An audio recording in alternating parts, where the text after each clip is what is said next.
Damos la bienvenida a la licenciada María Isabel Cordero. Ella es directora técnica de Sendas.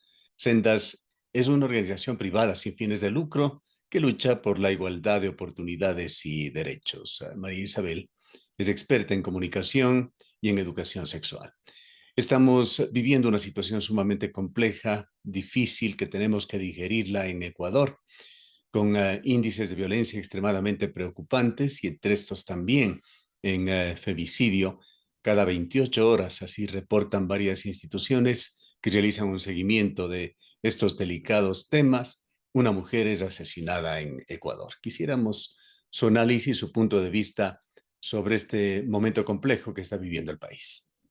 Buenos días, muchas gracias, Gustavo. Efectivamente, es una situación terriblemente alarmante y nosotros como movimiento feminista nos da mucha tristeza y mucha pena eh, reconocer que la situación de violencia que viven las mujeres en el país no ha sido tomada en cuenta con la seriedad necesaria, pese a las múltiples alarmas que nosotros hemos puesto en los últimos años. O sea, me refiero a los últimos 20 años, estamos diciendo que hay una suerte de violencia machista estructural que responde a muchos patrones socioculturales, sobre todo, contra las mujeres, y que esto sea como que ahora que pasó un feminicidio, que es diferente, digamos, en términos conceptuales, resulta que sea tan mediatizado, ¿no? Y no es porque el caso de María Belén sea un caso menos importante, ¿no? Sino que hay que pensar, como usted dijo hace un momento, que hay un femicidio cada 28 horas en el país y que el Estado ecuatoriano no está respondiendo a esta situación como ha ofrecido tantas veces. Y hay índices realmente preocupantes que hablan de alguna manera del perfil de la sociedad ecuatoriana. Según ONU Mujeres, Ecuador sería uno de los países con mayor lenidad, con mayor tolerancia en el mundo de la violencia de género. Bueno, hay países, los países árabes, los países africanos, musulmanes, que efectivamente ahí hay vacíos y legales y una total indefensión de las mujeres, ¿no?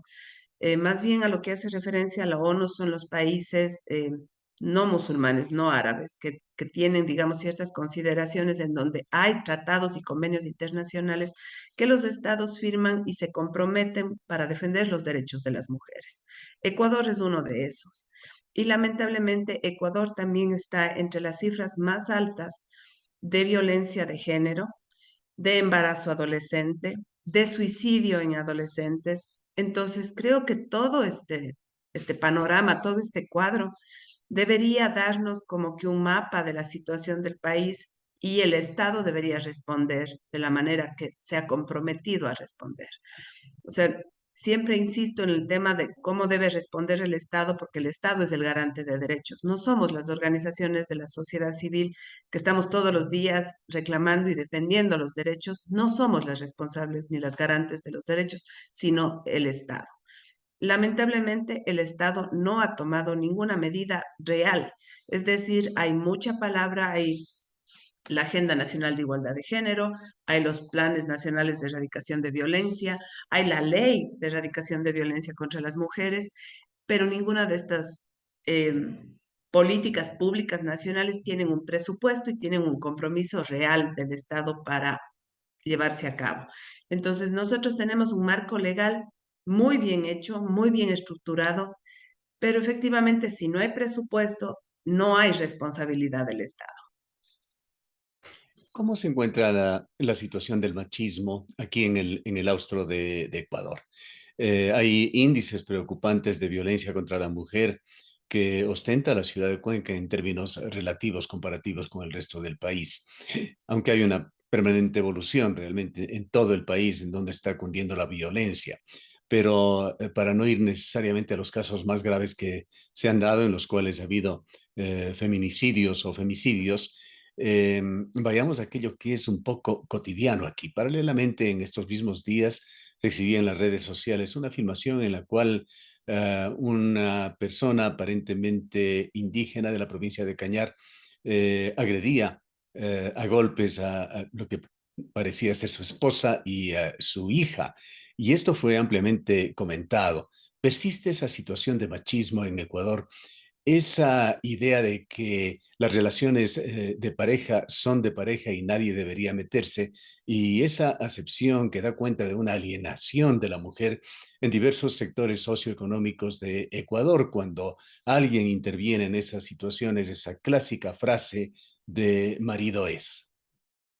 Sí, lamentablemente sabemos que las reacciones de violencia, esta naturalización de la violencia en el sistema familiar, responde justamente a una dinámica sociocultural histórica. O sea, llevamos años, cientos de años, con esta serie de, como usted decía, con esta serie de discursos, ¿no? Que lo que hacen es sostener la violencia machista. Entonces, el marido es que pegue nomás, o la letra con sangre entra, o se lo merecía para que no hace estas cosas, no es buena mujer, por ejemplo, que son frases y discursos y narrativas que están en nuestra cotidianidad y que son las que efectivamente construyen la realidad. No podemos dejar de reconocer que el repetir sistemáticamente chistes machistas o amenazas o insultos o degradaciones o el acoso en la calle contra las mujeres es lo que sostiene la violencia estructural machista.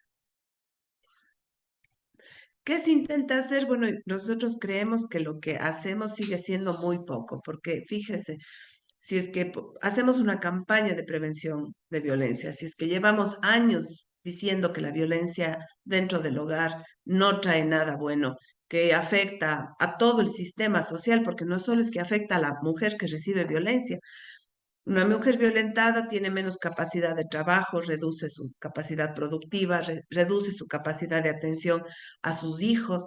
Entonces tiene otras afectaciones, no solo es un tema del bienestar físico de esa mujer. Pero ¿qué pasa cuando hay el caso de María Belén? Cuando viene un teniente de la policía y dentro de la escuela de policía esa mujer es asesinada.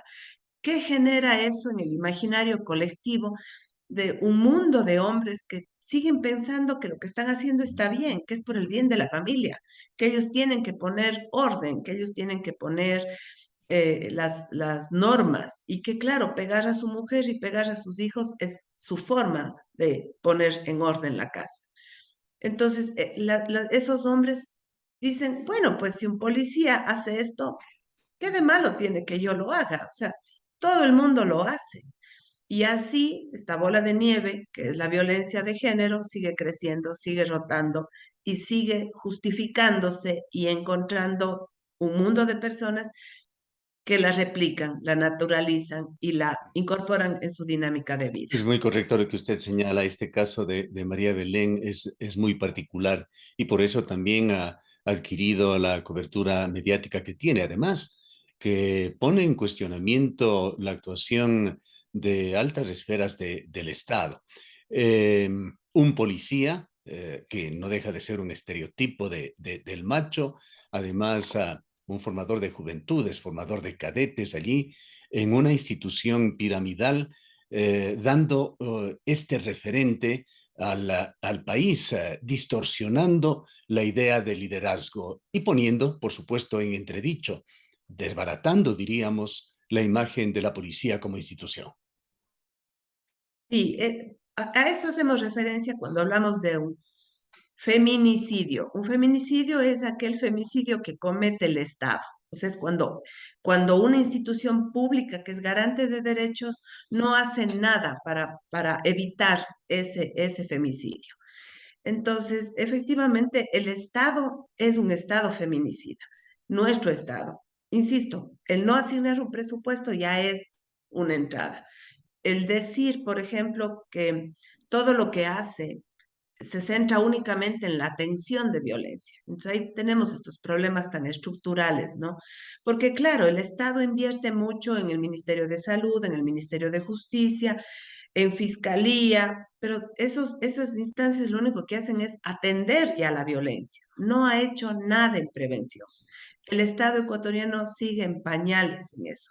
No invierte en campañas, no hace una estructuración real a nivel de la malla curricular para que se haga una correcta educación eh, en derechos humanos, en convivencia. Una educación sexual integral, por ejemplo, es clave para sacarnos de esta dinámica de que la violencia machista y estructural es la única forma en que los hombres pueden educar, ¿sí? O todavía creer esto de que las mujeres necesitamos ser sometidas y educadas para rendirles pleitesía. Por allí posiblemente usted se percató de un reportaje de hace aproximadamente un mes en Diario El País, originado por una corresponsal aquí en Ecuador, y encontró un sitio muy visible en ese diario justamente porque llamaba la atención.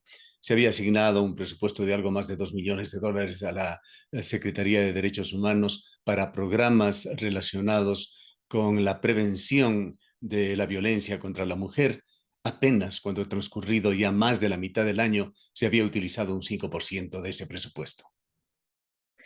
Así es, Gustavo. Este presupuesto al que hace referencia esta periodista en el diario El País es el presupuesto que viene de la iniciativa Spotlight, que es un proyecto que implementa ONU Mujeres en varios países del mundo. Y ahí efectivamente teníamos unos recursos que se asignaron a la Secretaría de Derechos Humanos para que se trabaje el tema de prevención. Lamentablemente, la burocracia, el sistema burocrático del país, porque yo no encuentro otra respuesta, eh, hace muy complicada la ejecución de los recursos que vienen de la cooperación internacional. Se Y este no apropia es de un los fondos y hace difícil la más, erogación, el flujo. exactamente, más que apropiarse, porque claro, entran al presupuesto general, pero no tienen otro tratamiento, porque pasa exactamente lo mismo con la prevención del VIH. Pasa exactamente lo mismo con la prevención del embarazo adolescente. O sea, nosotros como país recibimos algunos recursos para la prevención, no para la Sí. atención, Y sino para aquí hay prevenir, un problema y general no de se organización del ejecutan. Estado porque en las universidades pasa lo mismo, del presupuesto que se asigna, difícilmente pueden utilizar un 60 o un 70% por todas estas trabas y barreras burocráticas. Exactamente. Y además, por ejemplo, es la poca capacidad, digamos, para mí, de mirar el problema fuera del centralismo, que es otra complicación que tenemos.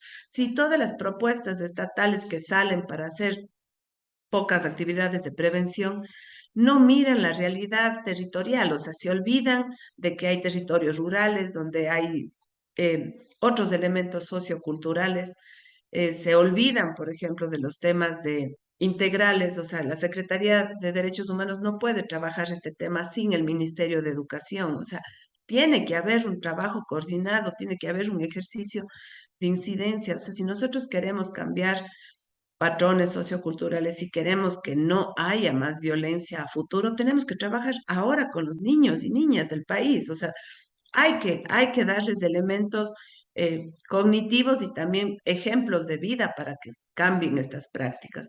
Lamentablemente, seguimos quedándonos, ¿no? O sea, no, parece que para el Estado no es suficiente lo que está pasando y realmente no sé cuál va a ser el límite o si algún día van a entender que tienen que hacer algo. Esperamos que esta situación en concreto, que es así brutal, ejemplificadora, provoque realmente un cambio en la dinámica y en las Más estructuras de de, los que nos tienen que brindar seguridad. Ojo con eso, ¿no? Porque ujú. son los que nos dan seguridad. Además de estos temas presupuestarios, ¿qué tipo de evidencias le llevan a usted a esa conclusión de que el Estado hace muy poco o no hace nada? Bueno, nosotros tenemos varias evidencias. Por ejemplo, la ineficiencia del sistema de justicia es otro de los problemas tan graves que tenemos en los temas de violencia. Si bien, digamos, en ciertos sectores, en ciertos territorios, la Corte Constitución, perdón, las Cortes de Justicia tienen mayor celeridad, en la mayoría de ciudades, sobre todo en las ciudades grandes, esto no pasa. Y claro, es por un vacío de personal. O sea, Fiscalía recibe miles de denuncias que tienen que ver con violencia de género al año aquí en Cuenca, solo el 5% se judicializan, porque no alcanzan las manos, es lo que ellos dicen, ¿no? O sea, no nos alcanzamos, o sea, hay 6, 7, 8 fiscales y no se alcanza a hacer la cobertura de estos casos. Y lo mismo pasa con el sistema de salud, con qué pasa con todo el tema de atención en salud mental, por ejemplo, en donde hay un déficit de atención enorme, donde no se facilita no se promueve siquiera una lógica de salud, de prevención en salud mental, porque obviamente los hombres agresores necesitan atenderse en su salud mental. O sea, si estamos hablando de que hay una persona agresora y que esa persona podría mejorar su situación con una terapia, con un acompañamiento, ¿dónde está eso? Entonces, son varias las cosas que vamos viendo que son vacíos de respuesta del Estado. La misma actuación de la policía. O sea, usted oirá esto en todo lado. Cuando se llama a la policía, cuando hay un caso de violencia intrafamiliar, la policía se demora horas en llegar o no llega. Cuando estamos aquí en los espacios de la Mesa Cantonal por la Erradicación de la Violencia de Cuenca, en donde están representantes de Fiscalía, Policía, Judicatura, Educación, Salud, somos 80 instituciones que estamos en ese espacio, la policía muchas veces nos dice, es que policías en violencia de género solo hay 5 en la ciudad. ¿Cómo la ciudad con más índice de violencia de género en el país solo tiene 5 policías para atender casos?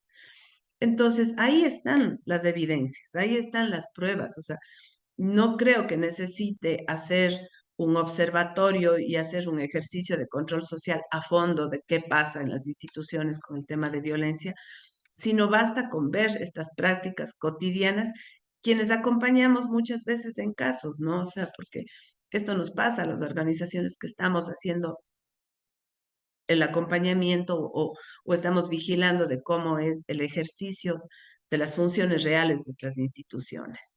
¿Cómo valora usted esos lamentos, esas disculpas que han dado el jefe de la policía, el ministro de Gobierno, el presidente de la República? No tengo palabras correctas para esas palabras que dijeron quienes nos lideran, ¿no? Perdón, pero insisto en el tema de los discursos.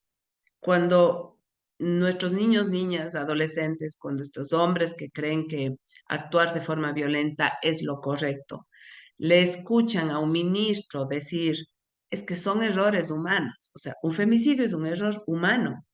Mm, O sea, ¿dónde está? inconcebible. ¿Dónde está la lógica? Es inconcebible. Y yo entiendo, muchas veces quiero entender que no siempre quienes toman las decisiones tienen la capacidad de manejar correctamente los temas, pero también no logro comprender eso y no comprendo para nada la, que no tengan empatía con las Ah, situaciones de violencia. pero hay áreas y áreas en el gobierno. Y allí está esa figura de la Secretaría de Derechos Humanos, que ha tenido un papel bastante opaco en toda esta crisis. Sí, lamentablemente, y es justamente la Secretaría, es irónico, ¿no? Es la Secretaría quien tiene la responsabilidad en la ejecución y el cumplimiento de la Ley de Erradicación de Violencia de Género. Pero yo creo que, insisto, o sea, todos nos quedan debiendo. Todas las instancias del sistema de garantía de la Ley de Erradicación de Violencia de Género nos quedan debiendo. Y claro, es un tema presupuestario, pero también es un tema de comprender qué es lo que está pasando y dónde deben actuar.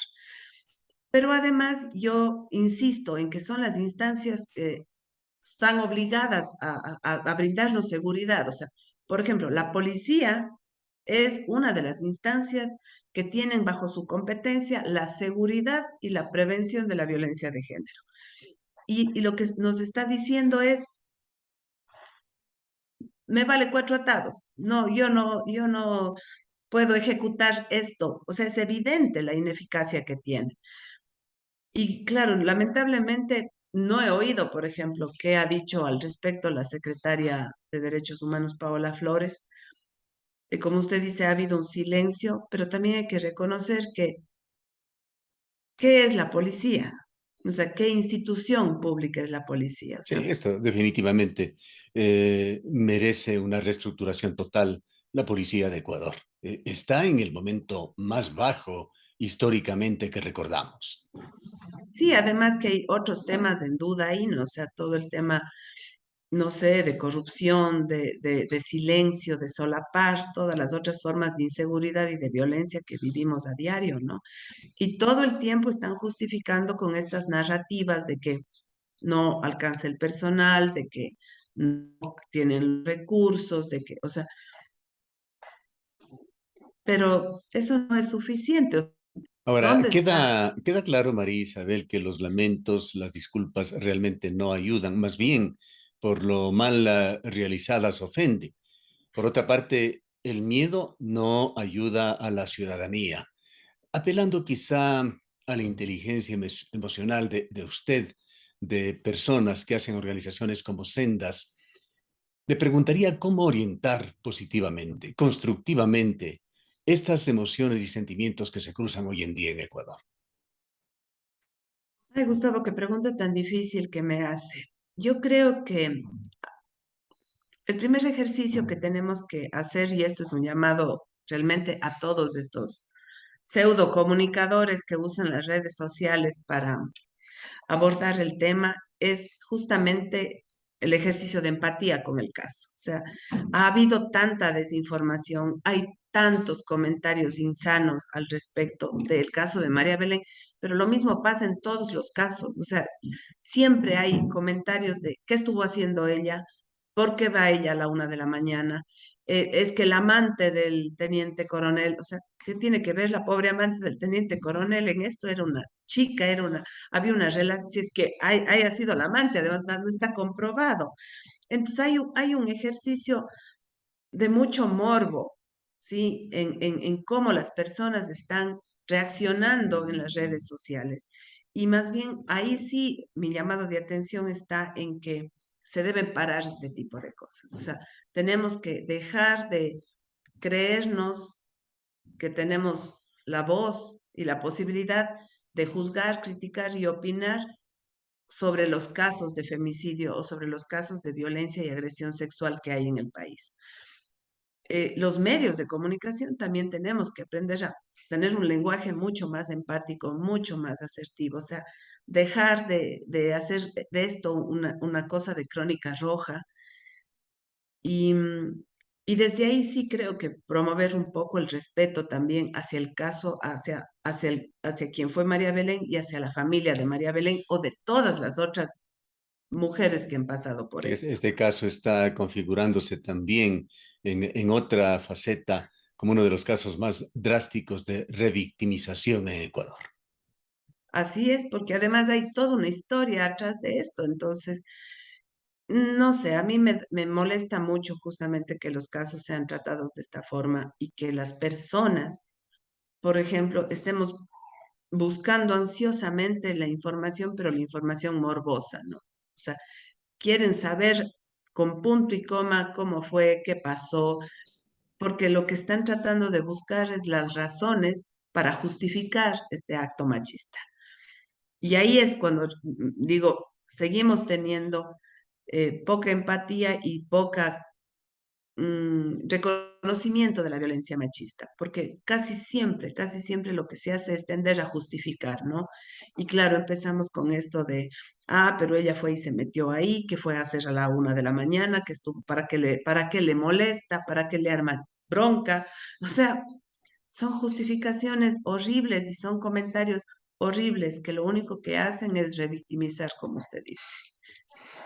Muchas gracias por habernos acompañado, María Isabel. Muchas gracias a ustedes. La licenciada María Isabel Cordero es directora técnica política de Sendas, experta en comunicación y educación sexual.